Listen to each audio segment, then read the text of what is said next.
being here with my boy Champ. You know what I'm saying? Me, hey, we're going live right now, man. So I'm saying what's going on in the YouTube world. You know what I'm saying? Letting you know, man. Hey, look, everybody and all the youngsters, they want the money. Mm. They want the money, man. You know what I'm saying, me? And I bring my boy Champ in here today to tell me some live stories that you know about when you was just being raised. You know what I'm saying? What's some young stories that you could come up with, man? That you was just raised, man. Tell me one of them live young teen stories. Ah, man, man. Hey, Tune, how you? Yeah. Yeah, man. About me or just in general? What do you mean? Like, what do In you? general, tell me a story. Tell me one of them kids, one of them kid stories, man. I got one for you, right? Um, so I'm gonna take this back to Mobile. Growing up in Mobile, I moved to Mobile probably about the middle of my seventh grade year, going to the eighth grade. Excuse me. I'm gonna take this to Mobile, Reno Valley. Um, yeah, man. I knew some guys, right? They used to hoist dice games and stuff at their house back in the days, and there was a lot of stuff going on, right? I was a young dude, and the people that I was incorporated around or that I had that know these people, right? Because I ain't incriminating nobody that got nothing to do with me. um, yeah, they used to have a lot of dice games at their house, and you know, a lot of things we used to go on there or whatever. At this particular house, um, you could bring a title to a boat there. You could bring a title to your lowrider there. People would shoot it. You know what I'm saying? I've known people who had just went and did illegal activities, done things that they weren't supposed to do, and brought their money straight to the dice game. And I mean thousands of dollars, right? Um, yeah. So, anyways, a lot of information used to come through this house, right? Because a lot of people would be here, a lot of ballers would be here, people with money and things like that. Like I said, I've seen bikes get lost here, I've seen lowriders get lost here, I've seen dudes lose boats here. It was an everyday, almost every weekend occurrence type of thing, right? And the guy who used to run the house, he would cut his sixes or whatever. He would keep everything in the dice game straight, so on and so forth, right? And a lot of these brothers, Mobile is one of them places where a lot of people are sprinkled from different areas. These people happen to be coming out of basically Pomona. They was from Pomona for the most part. Um, and yeah, so my people used to go over there a lot, right? And they would get privileged to things, information and stuff, because when you got a lot of street dudes in the same environment, shit get talked about. You know what I mean? And a lot of people be looking for new blood. They don't know who they can trust, and they know they can't trust the people from they past or their immediate circles or the people around them. So they outsource a lot of times. You know what I'm saying? And when it came to young dudes in the street, uh, that's what Mobile was a lot about. It was a lot of separation between. It had a lot of age gap variation. The old dudes knew the old dudes. The younger dudes knew the younger dudes. People who wasn't from around there pretty much knew the people who were from around there. Vice versa, so on and so forth. You know what I'm saying? But it was a young area when I kind of first went out there or whatever. But it was kind of going up. But this is the start of a lot of this. This is 2000. This is 1990. I want to say 97, 98, maybe something like that, right? So a lot of dice games, like I said, is getting hoisted at this house. It's a lot of young ladies who come around frequent because the people who have the house, they got daughters, they got a son, so they have people come through and this, that, so on and so forth. So one of the girls who was connected to one of the younger girls who stayed there, a daughter that stayed there of the mother and father, the father who ran everything, one of his daughters who stayed there, um, she had a homegirl where her homegirl used to do a cleaning service. She was 16, 17 at the time, you know what I'm saying? Beyond her years, developed as far as a black woman go, you know what I'm saying? She happened to be cleaning for a Hispanic family, you know what I mean? The father of the Hispanic family had kind of taken a liking to her or whatever for whatever reason, you know what I'm saying? So things would transpire and he would try to, throw money at her. He had money. You know what I mean? Well, come to find out, these people was plugged. They was plugged with some people. You know what I'm saying? Like I said, they was Hispanics. They was plugged and different things like that. This girl would filter information to her best friend, and her best friend would filter information to her baby daddy. Mhm. You know what I'm saying? And she would also filter information to her father, which was the guy who was running the house, right?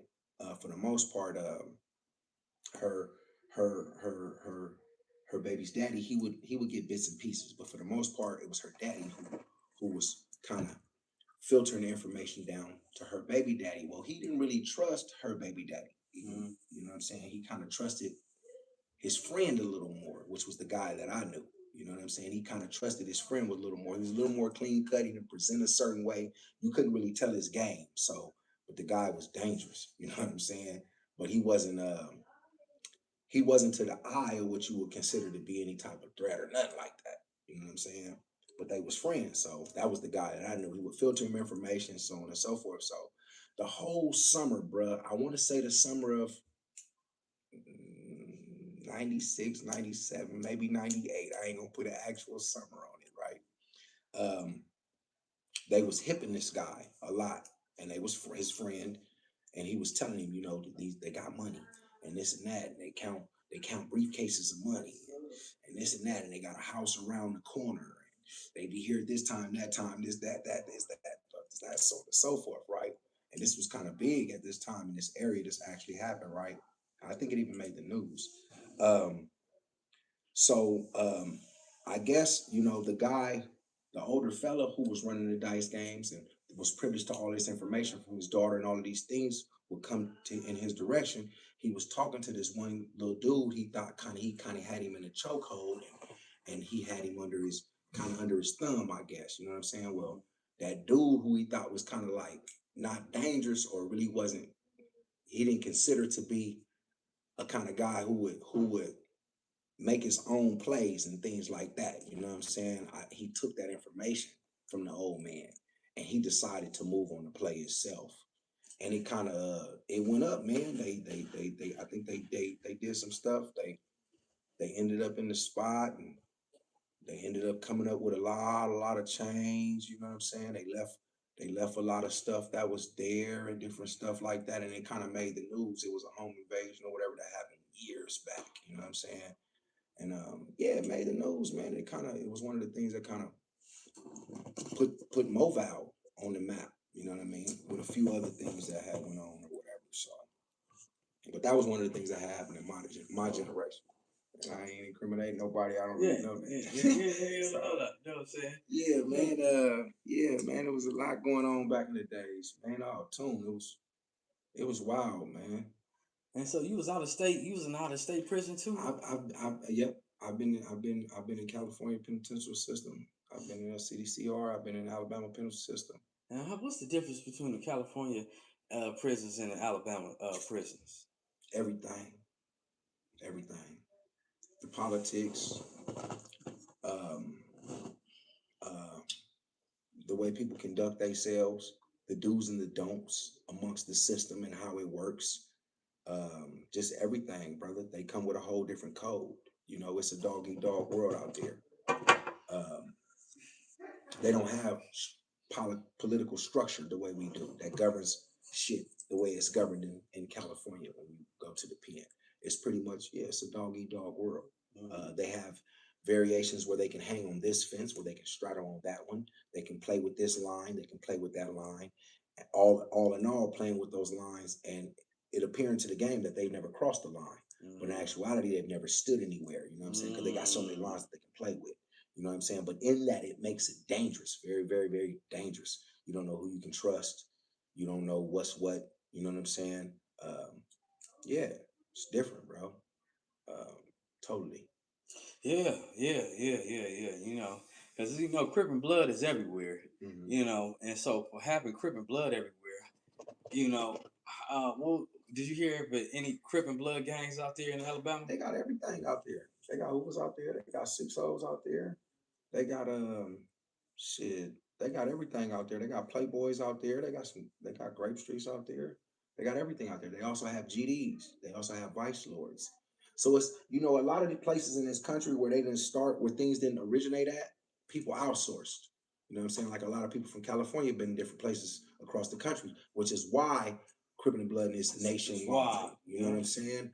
So these That's people, a fact. when they outsourced and they went these different places, they put down whatever they put down a flag wherever they put it at. They put down they structured their dominion or whatever they had going on, whatever they sign was, whatever they throw up was, whatever they number was, whatever, however they did it. You know what I'm saying? Whether it been from the Midwest or it been from here. And a lot of these places pick up these things pretty much around the same time. You know what I'm saying? They GDs might have came in right around the same time Crips and Bloods came in.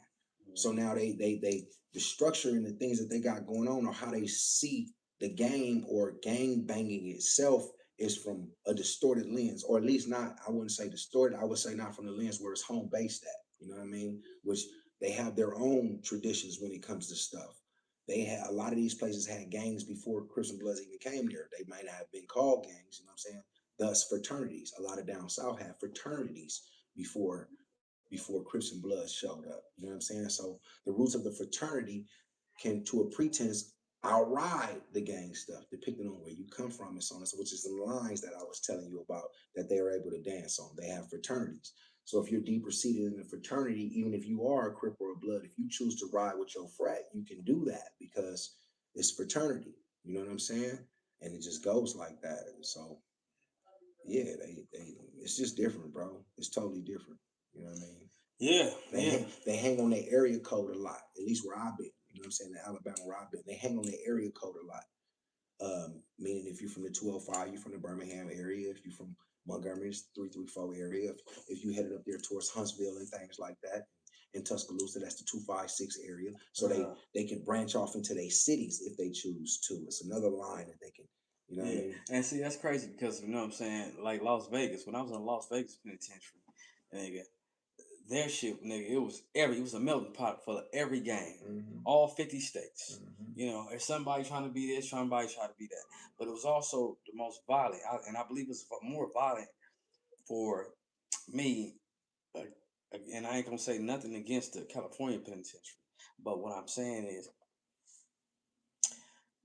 as I stayed in this California penitentiary longer than I stayed in the Nevada penitentiary, the difference was that it's so many gangs that everybody is trying to get their name known.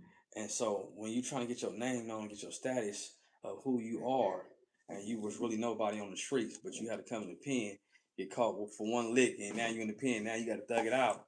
You got an accident on a body where you was shooting behind your back. Yeah, you know what I'm saying? You actually, got to put in work when you come up to the penitentiary. You know what I'm saying? And it was so many, like I said, it was 50 different states in there. So you got 100 different cliques. This type of nigga and that type of nigga, and niggas only fuck with you when they know they need some help. It's beneficial. Yeah. Hey, nigga, we homies now. Yeah, we from the same town. Right. Hey, nigga, have my back on this bullshit, nigga. I don't want to hear that. Hey, nigga, you just about to go down. I ain't paying them niggas nothing. You know what I'm saying? So did y'all have a, and not to change the narrative, but I'm going to ask you a question. Did y'all have a California card out there? Yeah. Which was bull. That's what I'm trying to tell you. Which is like bullshit because Crips didn't holler at the real Crips that they thought, they can accept them in their crowd. It was still a little bit of the Cali thing, Let's say we all California Crips, but let's say if the neighborhoods was right here and you saying the gangsters right here, and then you got the Hoovers right there. Okay, well let the Hoovers handle Hoover business. Right. It still go back to that. See, it's not like that in Alabama. The Hoovers are Crips still. Now they're starting now, and it probably within the last 3 or 4 years or so, they got some new things that they didn't create out there. You know what I'm saying? But they also have other things that keep Crips under one umbrella. And for the most part, Hoovers out there, they Crips. Everybody, if you got any type of, they're Crips. Grapes, they considered, so they all kind of like, for the most part, go together. But like you said, though, they can break off into an area code thing. They can break off into a fraternity thing. They can break off into a I'm a Blood or you're a Crip thing, and we're from the same area, but the nigga you getting into it with, he's what I am, but he ain't from where I'm from. So I'm riding with him instead or you instead of him. You know what I mean? It's just they got so many lines that they can straddle in games that they can play, rules that they can bend out there. It don't make no sense. But yeah, it's way more dangerous, bro. You know, like I was saying, like I was telling my homie schoolboy, man, you know, knives govern the system out there. It's not like out here. Um, I know on the 180 yard, people getting stuck every day and getting airlifted and shit like that, but that shit is happening every day in Alabama on the 4 and 5 And, yard. and that's how I say in Las Vegas, helicopters come and lift Every somebody day. up. It's coming every Yeah, day. yeah, yeah. And the cold part about it is Las Vegas prisons, they don't have a situation where they can stop inmates from getting the knives because the knives are in, basically right where you lay your head at. Mm-hmm. And some penitentiaries in California, they automatically, got concrete. You know what I'm saying? Slabs for you Yeah, to sleep so on. yeah. But Las Vegas, oh boy.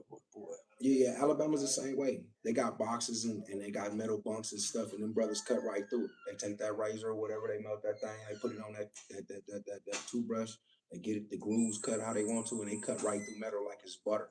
Like Yeah. you will hear somebody beating all night, bro. You'll hear them beating metal all night. If you're in a block, like 1 block, 2 block, like see, I was in a spot called Donaldson. This is the prison so rough they named it twice. They call it the real name of it is West Jefferson. But they renamed it W.E. Donaldson because one of the guards got stabbed there. One of the guards got murdered there, so they had to they rebranded the name of the prison. It's the prison in Alabama. They call it. It's so rough they named it twice.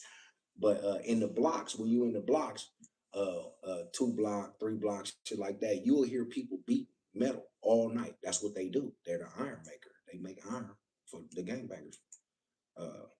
Yeah, cost you about 40, $50 to get you a nice knife. Nigga. And they cut it off their bunks. They cut it off everything. And, they cut it. Las They take Vegas, it off lightning rods. In Las Vegas jail, it only costs you a piece of paper, some spice to get you a knife. Mm-hmm. You understand me? See, even that. See, the drugs, man. Like the drugs in Alabama is 10 times worse. The shit that they do in there, they damn near want to die, bro. Yeah. They dealing with shit that they call flocka. They dealing with shit that they call K2 is nothing to them. Spice is nothing. They do that shit on a regular all day, every day, and function, and they don't trip on that. Yeah. They want the flocka. They want the what's that stuff that have them bent over and all that shit. They want the Fendi. They want the Fendi. They're asking for it. These brothers is in the dungeon, man. Dungeon life, bro. Yeah. Mine sit in the dungeon. Where you want to sleep at it, like old little. All of that dark. Igloo looking motherfuckers. You know what I'm saying? You know what's going on. Like they come out every willow moon. Nigga, look outside. All of that. Yeah, it's fucked up. Yeah. Fucked up, it is fucked up. It's St. Clair, Holman, West Jefferson. Man, this shit's fucked up, bro. You got shit. Alabama different. Damn, man. Yeah, man. You know, and it's so crazy, man. They were speaking about Lil Durk, man. How you feel about Lil Durk in his situation? I can't tell what's going on with Lil Durk. I ain't really checked in to be with Lil Durk, to be honest with you. I don't know I know he got out and he ended up going back. I know it's supposed to be some conspiracy shit going on, I'm thinking, or something to the degree the last I heard. I don't know. What's the deal with Durk? Tell me what the. They said that the money that he did to the $1 million worth of game podcast, right? The same $1 million that he had shown off on that podcast with Willie and Gully. Yeah. I mean Gilly and whatever. Yeah. Both of them niggas good niggas to me. I like them both. You know what I'm saying? I met them both in person too. That's good niggas. But Wallow and Gilly, that's very good niggas. But they say that when he did the that podcast, he automatically came with $1 million, and that same $1 million was to break off the people that supposedly had killed Rondo Quando cousin at a gas station in Los Angeles. And so is that the defining factor in the case? Chasing the money, chasing where the money went. Is that the defining factor in the case? And they got 2 of his own friends testifying. that was the money that was given to. Yeah. Well, shit. Two of his friends Yeah, testifying. two. Was They the said two of was two it of supposedly two of the people who actually put in the work? I don't know. I'll be lying if I say yes or no. I don't know. But what I do know Yeah, if is they ain't that's the the ones who put report. in the work, that's all Yeah, speculation. yeah. But But now if they the ones who put in the work, they that's the one putting in the work against him right now. yeah. I mean, if they the Two of ones who actually did and got the compensation for what they saying went on, then that's different than some motherfuckers speculating. That and ain't also speculation. in the report they said they had um, FBI audio Informant? surveillance Oh, okay. on the phones, His shit was and tapped. and they said yes, his They heard phone it. was tapping. They said Lil Durk name was running through the whole phone, not as Lil Durk talking, but people talking to Lil Durk. Looked out for us. He woo woo woo woo. Will tell him to give me my money. You know what I'm saying? And he looked out, and some people saying, hold on, he be back Saturday. If we got you, don't trip. You know, all They that using talk. Dirk actual name. So many words. They got some whatever he's being called, whatever it's they got that So that's all you got to do is basically put a handle on a nigga right now, right? I mean, he ain't got to hand it to you. You ain't got to have no video recorded evidence of this actually going back and forth. You can speculate so much over the wire, just throw a nigga name out there. yeah. How they know that? How they know I ain't Dirt? Yeah, but How they know my name ain't Dirt? How they know I ain't Dirt and I'm the one who done? Hey man, I'm Dirt, man. It's Dirt, man. Sending all this and doing all this. Has anybody laid eyes on this? Got some paper in his hand? Actually seen a recording or a video of Dirt handing over money to anybody and doing this, or is it just a bunch of niggas capping this that? They don't know who they working for. They don't know who they working for. If they ain't seen, if they Dirt ain't handed them no money, if they ain't got no recording of Dirt handing them no money. You remember how they used to do it back in our day too? They had to get in your car. They had to have the recording on their body and show you making the hand with them. Yeah, no, if you ain't got Dirt like that, then that could be anybody that use name. Everything that anybody could be using Dirt's name. Everything that you just said. I use niggas' names all the time. Everything you just said right now. I believe this is why the district attorney changed the charges on Dirk a couple of days ago. How did they go from what to what? It was basically conspiracy to pay for murder for hire, right? And conspiracy. They ain't got Dirk talking though, just everybody else. So, but they changed the charges to right something else to where basically, if we can get him found guilty in one of these elements of the charge, we get him some kind of way. Well, that's how Alabama worked too.